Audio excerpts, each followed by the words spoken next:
ఓం శ్రీ నరసింహాయ నమః. నరసింహ శతకంలోని 8వ పద్యం. శ్రవణరంధ్రములని సత్కతల్ పొగడంగా లేశమానందంబులేనివాడు పుణ్యవంతులు నిన్ను పూజ సేయగజూచి భావమందుత్సాహపడనివాడు భక్తవర్యులు నీ ప్రభావముల్ పొగడంగా తత్పరత్వములే కదలచువాడు తన చిత్తమందు నీ ధ్యానమెన్నడు లేక కాలమంతయు వృధా గడుపువాడు వసుధలో నెల్ల వ్యర్థుండు వాడెయగును మరియు జడుగాక ఎప్పుడు మమత నీడి శ్రవణరంధ్రముల్ నీ సత్కతల్ పొగడంగా లేశమానందంబు లేనివాడు పుణ్యవంతులు నిన్ను పూజ సేయగజూచి భావమందుత్సాహపడనివాడు భక్తవర్యులు నీ ప్రభావముల్ పొగడంగా దత్పరత్వములే కదలగువాడు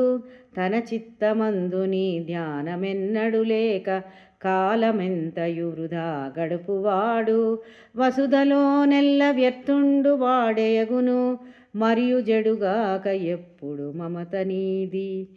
ఓ నరసింహ, సచ్చరిత్రములు చెవులారా విని ఆనందింపబడనివాడు, పుణ్యాత్ములు నీ పూజలు చేయగా చూచి ఉత్సాహపడనివాడు, భక్తశ్రేష్ఠులు నీ మహిమలు కొనియాడగా విని ఆసక్తి లేక తొలగిపోవువాడు, మనస్సునందు నిన్నెప్పుడూ తలచక జీవితమంతయు వృధాగా గడుపువాడు, ఈ ప్రపంచమందు నిష్ప్రయోజకుడు వాడు ఎడతెగని మోహములో పడిన వాడగును.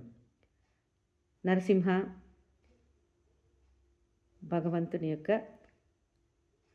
నిత్యస్మరణ మనకందరికీ కూడా ఆ స్వామి ప్రసాదించాలని కవి కోరిక, వేడ్కోలు, ప్రాధేయము అన్నీ కూడా ఈ పద్యంలో అతను ఇనుమడింపజేశారు. మనందరికీ కూడా ఆ కవిగారు చెప్పినట్లుగా ఆ భగవంతుని యొక్క నిత్య